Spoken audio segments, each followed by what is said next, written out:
You have at least 9 months left, perhaps as much as 18. The first doctor gave me from 1 to 2 years.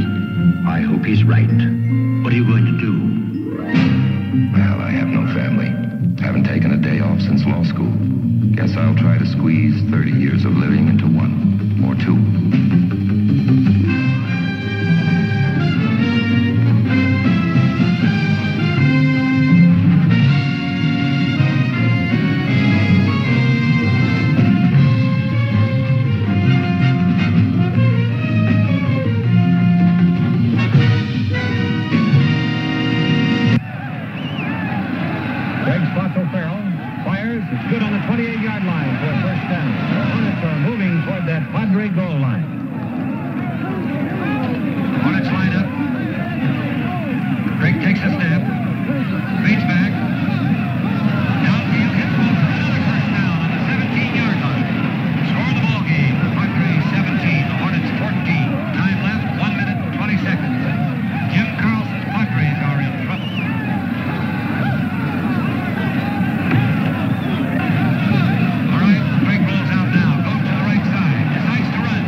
Needed was a miracle. And I found him. But if you think you saw football today, you wait till you see that East-West game next week, Paul. I wish I could, but I'm headed right back.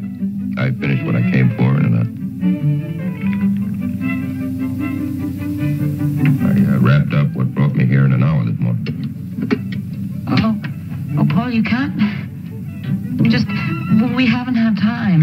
Well, I'm not leaving tonight. We'll have time. Now, Paul, you didn't finish all of your business here. So why don't we just get it out of the way and clear the air, I wish I knew what you were talking about. I'm talking about Harrison, Schlesinger, and Dupre. Dupre wants you to ask me to rejoin the firm, doesn't he? Why would he ask me, of all people? Because he thinks you're the only one who can persuade me. All right, so you can tell him you asked and I refused. Well, I don't want to deflate your ego, but the old boy never even mentioned you. He got me back to ask me to rejoin the firm. You know, he'll never understand why either one of us left. So let's drink to Harrison, Schlesinger, and Dupree. And to Paul. And Jim. The lilies of the field. Oh, there's no more wine. Ellen, why don't we just go on into the study and have our coffee there? Sure. Do you mind if I say goodnight, Mr. Carlson? Today's game's kind of catching up on me, and I got to work out. Sure, Mike, of course. Glad to have met you, sir. I'll come and watch that workout. Well, fine. Well, thank you for inviting me. I've enjoyed it. Good night, Mrs. Carlson. Good night, Mike. Well, I'll see you out, Mike. I'd better go, too. I didn't get my sleep on that plane. Oh, no, don't let me drive you away, Paul. Stay, please. I'll just go to bed. And you come back. I'll be here tomorrow.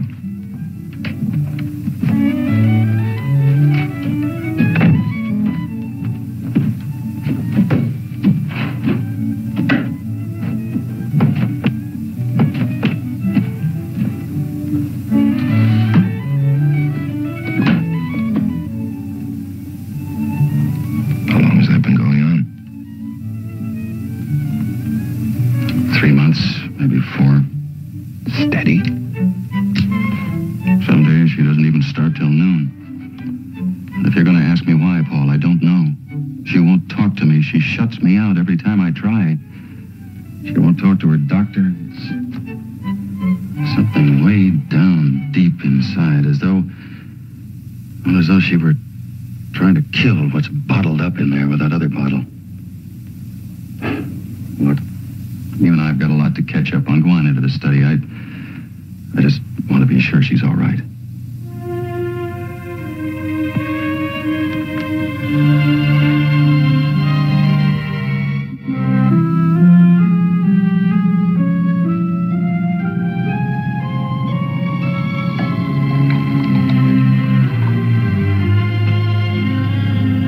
I'm trying to figure out whether you're happy or not.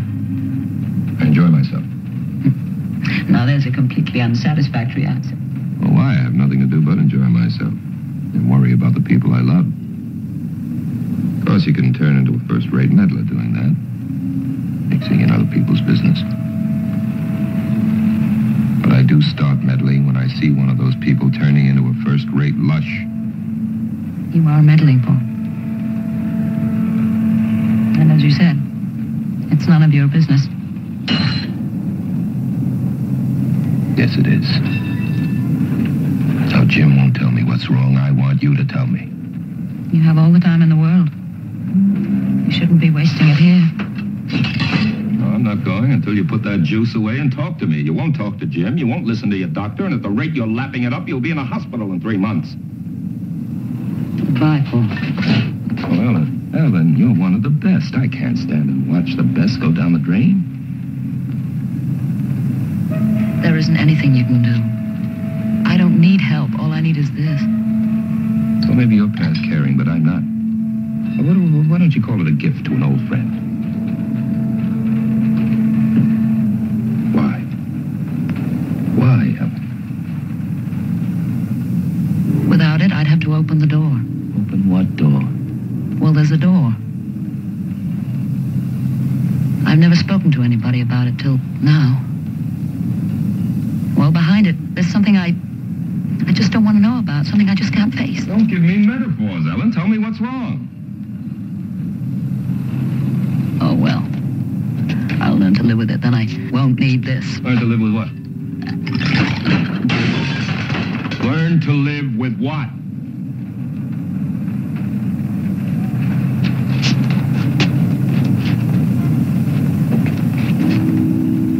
Jim has someone else.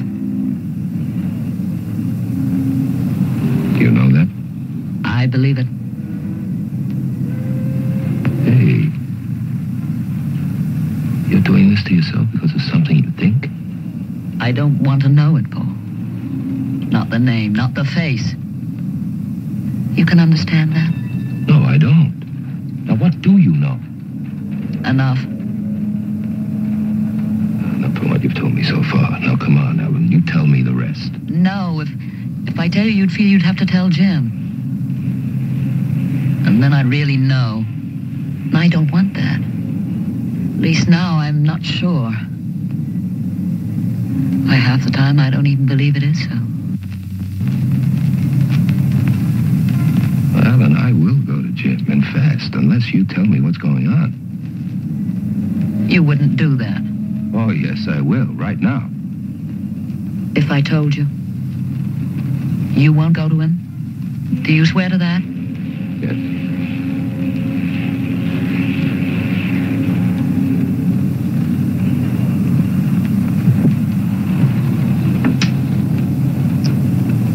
After he took over the Padres, he worked even harder than he did at the law firm. I hardly even saw him. That doesn't mean a thing, and you know it. Didn't at first. But Mr. Croft, our business manager, came with our audit papers for my signature. I usually just sign them. But there was this item, a big item, amounting to $8,000. I asked him about it. And he lied to me. He's a terrible liar. So I told Mr. Croft, well, if he didn't tell me, I'd simply go to Jim and ask him what it was. And that frightened him even more. It seems that was the problem. Jim just didn't want me to know about it. But Mr. Croft finally told me. I didn't give him any choice. Last summer, he started sending Jim a cashier's check every month amounting to $1,000, listed as a personal expense. A woman can live fairly well on $1,000 a month.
Leave at 3:30 every day. Who are you? Friend of the Carlsons. What do you want to see me about? Ellen Carlson. I understand she found out that Jim is paying out $1,000 a month.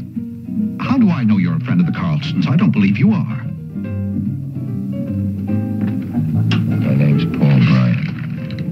Oh, yes, Mr. Bryan. I've heard Mr. Carlson speak of you. No. Where does that $1,000 go? That's no concern of mine. Or yours. Now listen, Croft. I promised Mrs. Carlson I wouldn't talk to Jim about this. I could break my promise, and I will if it's the only way. Why?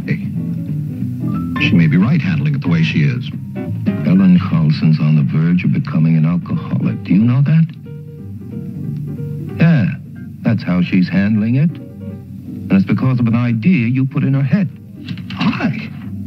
Whatever you said, or however you said it, it's convinced her that $1,000 is going to another woman. Now, instead of facing it, finding out whether it's true or not, she's trying to pretend it never happened. I'm sorry. I'm genuinely sorry. What could I do? I couldn't just forge your signature. Didn't you tell Jim she found out about it?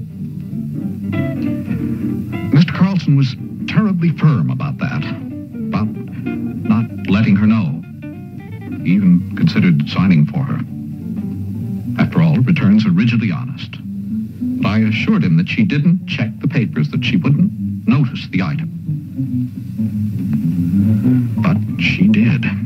You kept quiet to keep from losing a nice fat account. If there's anything that I can do... Yeah.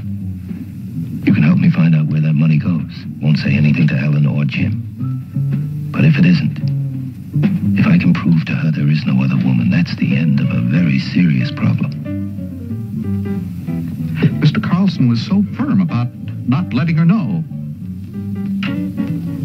Mr. Bryan, wouldn't it solve the whole thing if you and I thought of an explanation that would comfort her? And what if she goes to Jim to talk about it? No. Whatever I tell her has to be the truth. Now, one step at a time.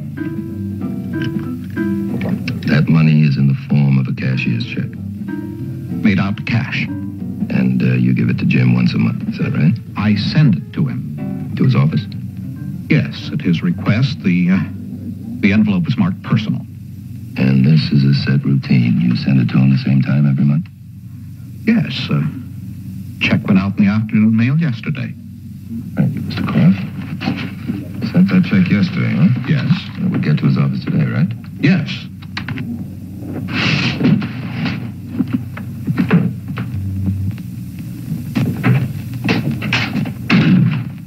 Paul, do you mind if we stop for a drink on the way home? It's a little hard to walk in the house with Ellen as far gone as she usually is. We normally stop downstairs, but maybe you'd rather go to Rico's. Oh, no, downstairs is fine. With a staff like yours, you mail your own letters? Oh, I just happen to have that one in my pocket. Here we are. I promised Dupree I'd call him at 5:30. Mind if I use the phone in your office? Oh, sure. Oh, no, you go down, order me an old-fashioned. No sugar. Right. Can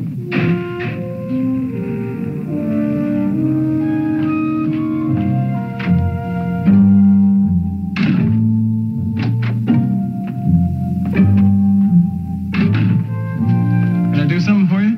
Yes, I either lost a letter or I found a stamp. So? Well, I just dropped a letter down the chute, forgot to put a stamp on it. What's the address? I'll find it for you. Oh, no, I can do it myself. I'm the only one allowed to touch the mail, mister. Oh, you don't think I'd steal it, do you?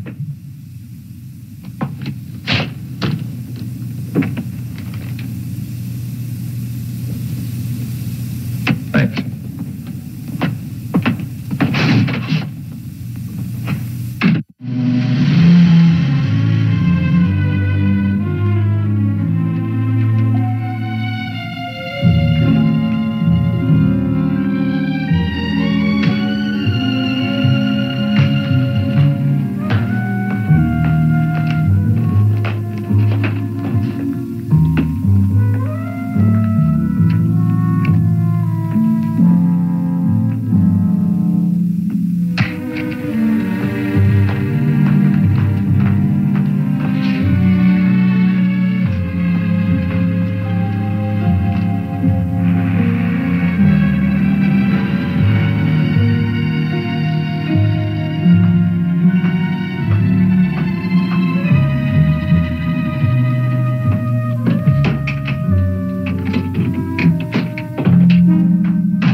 You're the one asking the questions.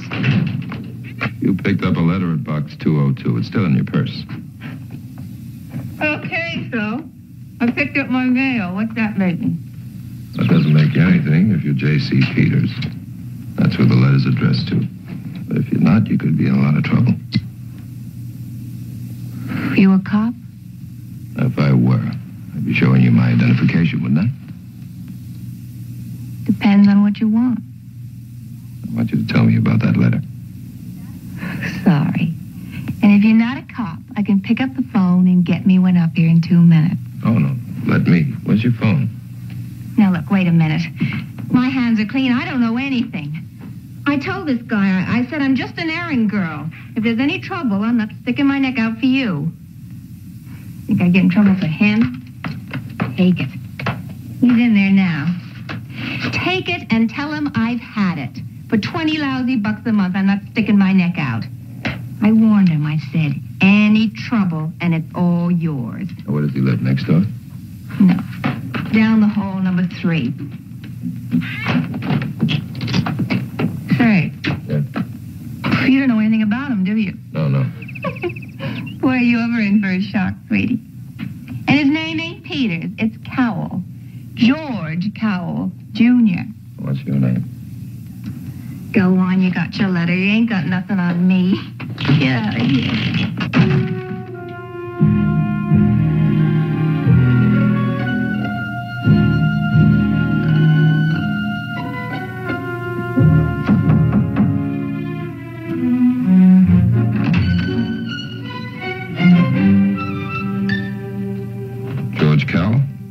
Yep. Have something that belongs to you. You got something that belongs to me, give it to me. Your mail. Where'd you get that? Your errand girl.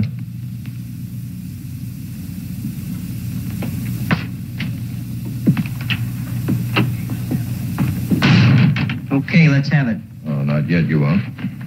Oh, now what do you want? The $20 I paid Clara? I want some answers.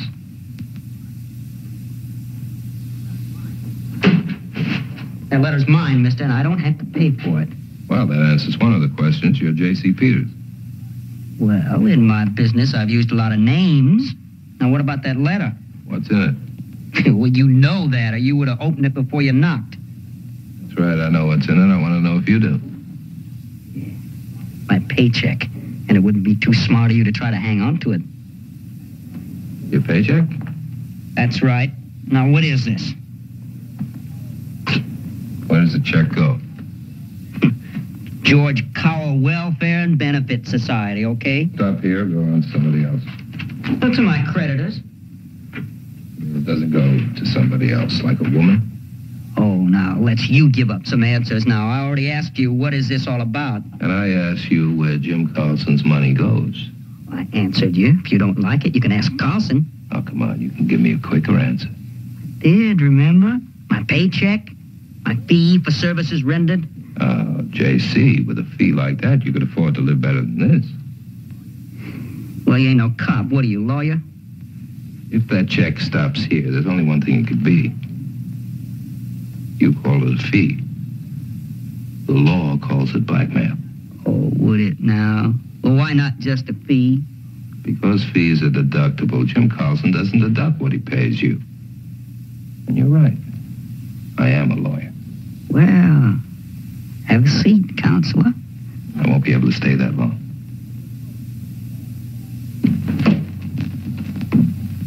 Then we'll both stand. You know, law is interesting. For instance, law says that letter belongs to me. That could be a moot point. Whose lawyer are you, anyway? Or are you just looking for a little piece of the action? Well, you know, blackmail's a felony, Mr. Cowell. 10 to 20 years. Now, don't you think it would be smart to cooperate? Nope. Because to prove blackmail, you'd have to get help from Mr. Carlson, and I don't think he sent you here.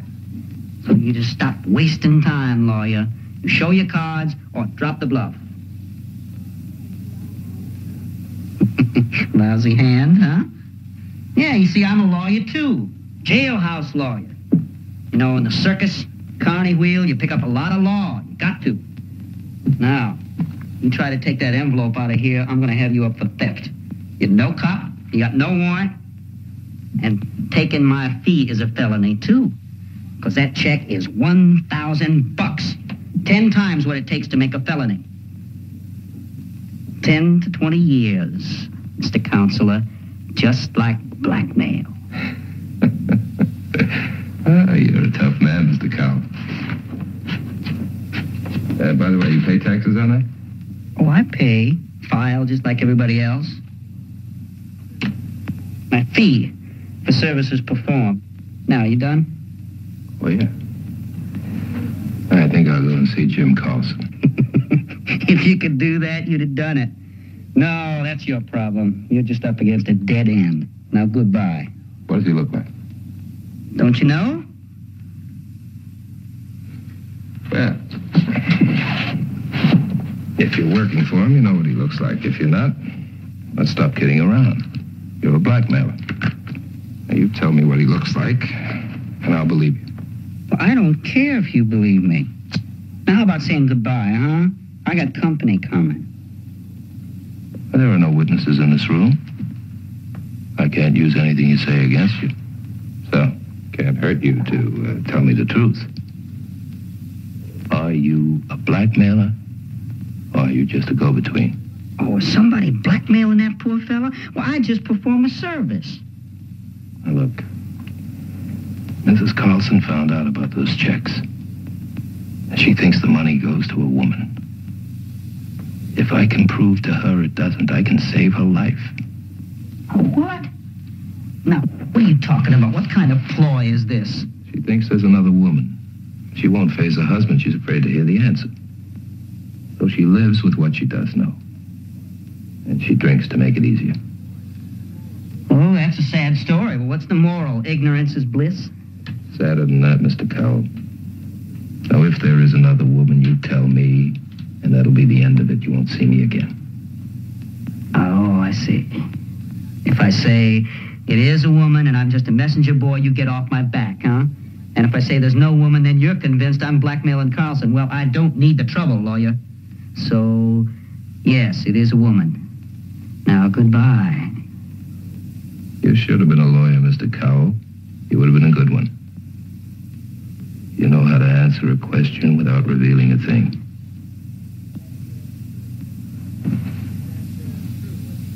Hey, is that true, what you told me about Carlson's wife?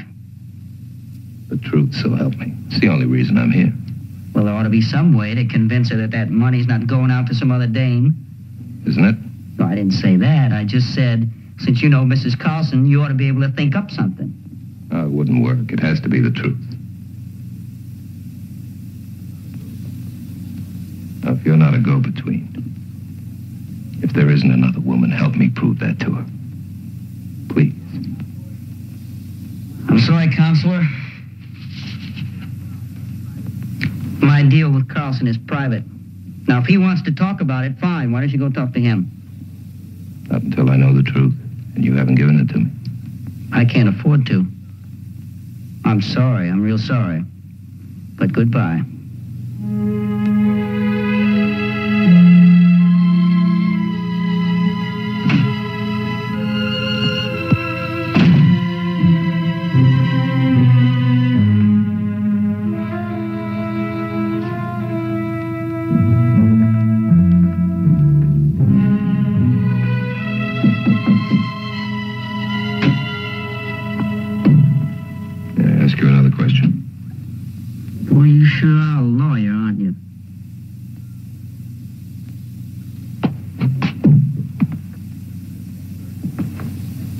Everything's circus in here, except this.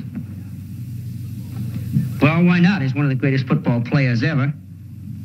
No other football pictures. Just this. Mike Ramsey. Well, look, now, this is San Francisco, and the Padres are my team. Mike Ramsey saved that team this season all by himself. Jim Carlson owns the Padres. Well, one of the reasons that I perform this service for which Mr. Carlson pays me is that I am a football fan. All right? Now, look, on $1,000 a month, you could afford to live better than this. Oh, I could, but I'm just too patriotic. Goodbye. Goodbye.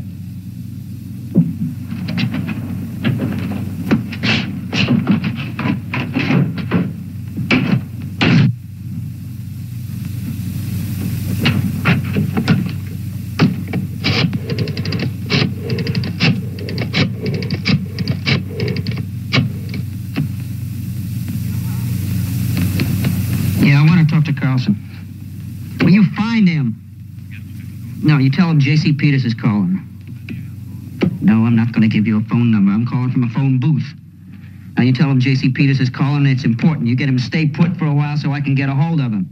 Now, I'm going to call back in 1 hour, so you find him. Yeah, it's urgent.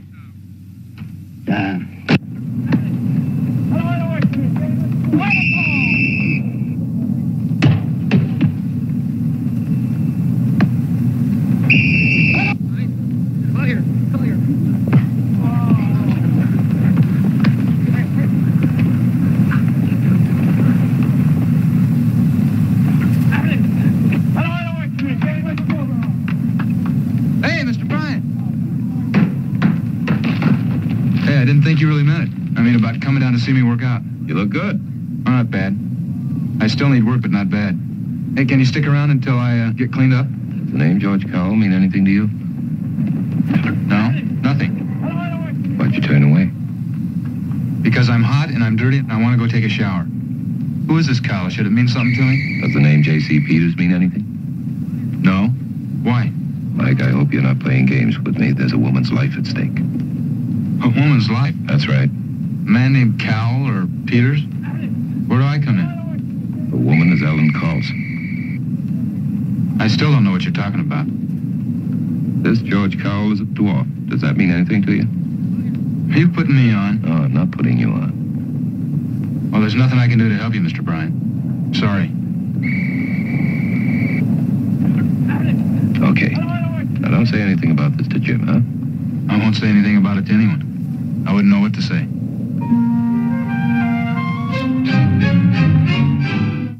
All right, folks. Mr. Bryan? Paul, sit down. We're just going to take a look at the Baltimore game, see what we're up against next week. Jim, can I talk to you alone? Alone? Well, sure. Well, come on, Mike. We're being evicted.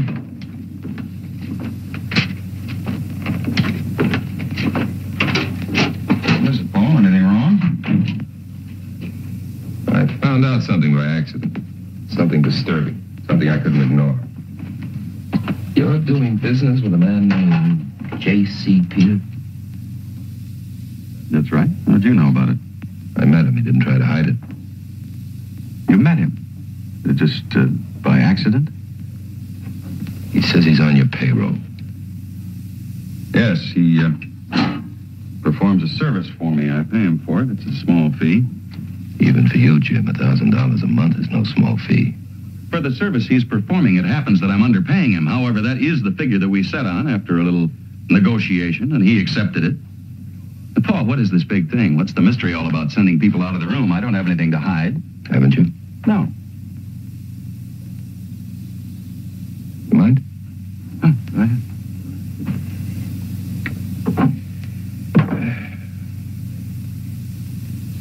His name isn't Peters. It's Cowell. George Cowell. You didn't know that? You know what he looks like? Look, Paul, what's the difference? What the devil is this all about? This man has been trying to get a hold of me all afternoon. He says it's urgent now. Is this something to do with you? Probably. I asked you a question, Jim. Well, he's in his 50s. He's ordinary looking. Come on, what's your point? You're right, more or less.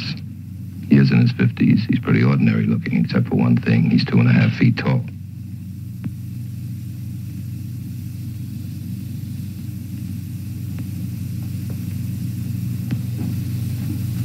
You've never seen him. You've been doing all your negotiating by phone. You're paying blackmail, aren't you? That's a very strong word. What is he, go-between us? Does the money stop there? Well, what makes that any of your business? You and Ellen, and what's going on here? That's what makes it my business. She knows about those monthly payments. You know that? What? Yeah, that's right. And she's come to the conclusion that you're keeping some dame. Well, that's crazy. Is it? Is it, Jim? Yes.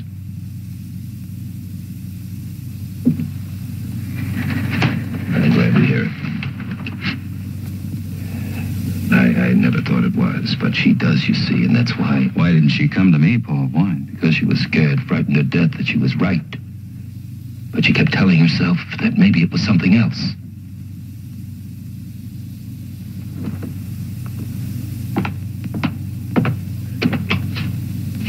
Maria? Yes? Will you find Mrs. Carlson and Mr. Ramsey? Tell them to come in here, please.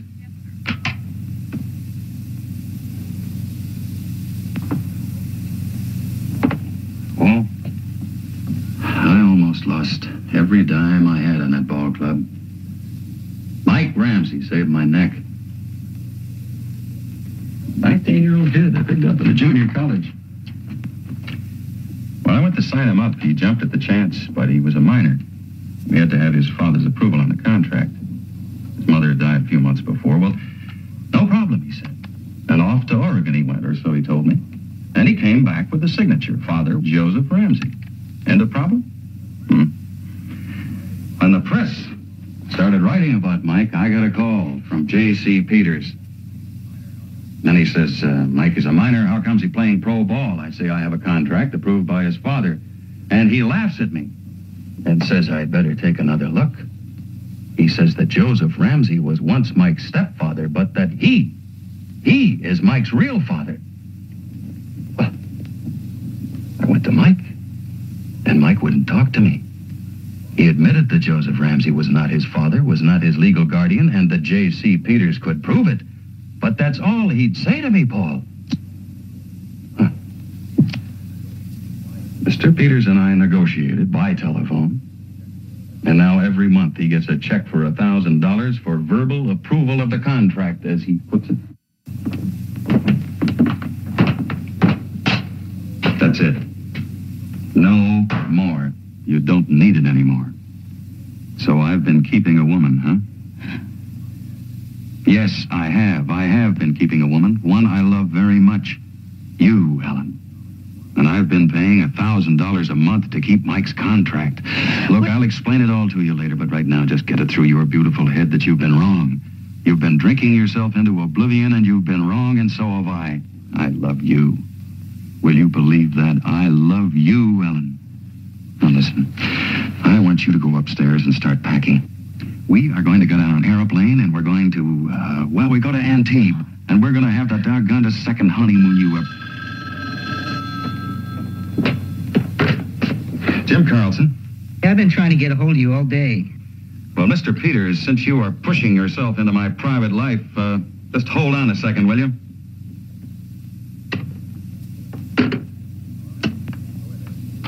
All right, go ahead. Well, I can't stay out of your private life. I'm involved in it already, and I have to know. Now, what's the answer to my question? The answer is yes. Well, why don't you go to her and tell her what's going on? Oh, that's your private life. All I know is, in my private life, the one thing I can't do without is peace of mind. So you can just, get your lousy $1,000. I don't need it bad enough to louse up somebody's life, okay? Well, the original problem is still there, isn't it? Oh, yeah, I guess it is. But we can take care of that, too. Now, look, I am the kid's father, so you just send me the contracts, and I'll sign them. And you tell your wife that it was Mike's old man who was cashing them checks. And if it'll help, I'll talk to her. I can convince anybody of anything, especially if it's true. Look, I'm sorry I talked to you the way I did. Yes, I'll send the contracts over, but I'd like to do something else, too. I'd like to keep you on the payroll for a while, and I'd like to meet you. When we meet, we can discuss what to do about the fee. No, Mr. Carlson, I don't want a thing, don't need it. I'm no loser. Yes, I can believe that. You know, I know your name is not Peters. I know it's Cowell. I also know why you don't want to meet me. See, Mr. Bryan told me about you. But I'd like to meet you very much. Well, I didn't think Bryan would go to you. Okay, Mr. Carlson, you got a date. Bryan's got my address, and my name is in the book. Kowal.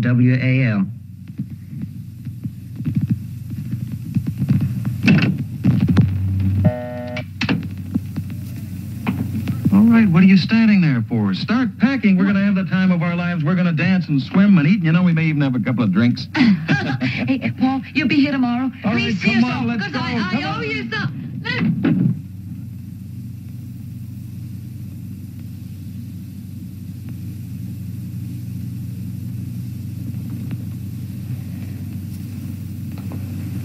Well, at least your old man came through.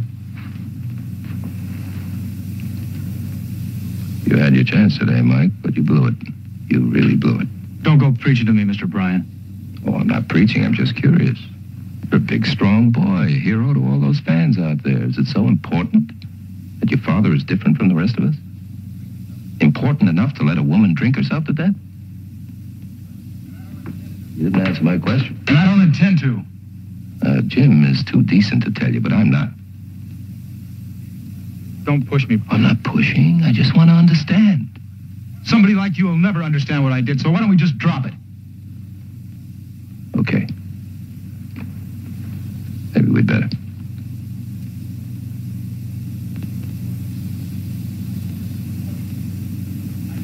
Look, I never knew him. So it isn't as if I was turning my back on him. My mother divorced him when I was a baby. I even took my stepfather's name when she married again. So how could that man mean anything to me? You never saw him. Once. We'd been out, Mom and I. I guess I was 10 or 11. It had always been just the two of us until then. You know, we walked into the house, and he was there, sitting on the couch, waiting.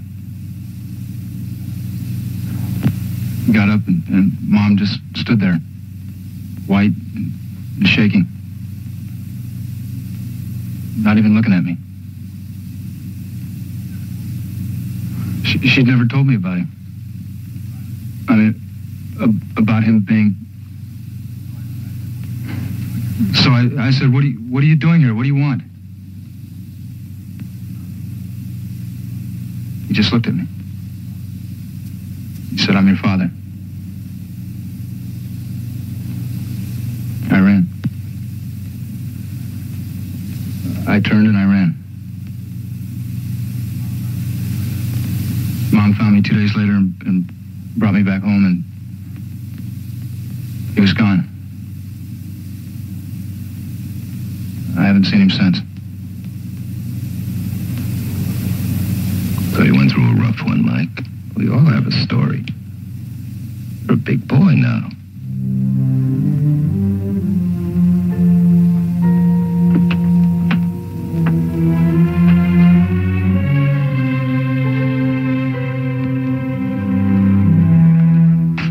Mr. Bryan? Yeah. Tell me, why did he do that? I told him what happened to Alan, so he did what he did. That's a big man. What kind of a place does he live in? Those old places in North Beach. I mean, what address?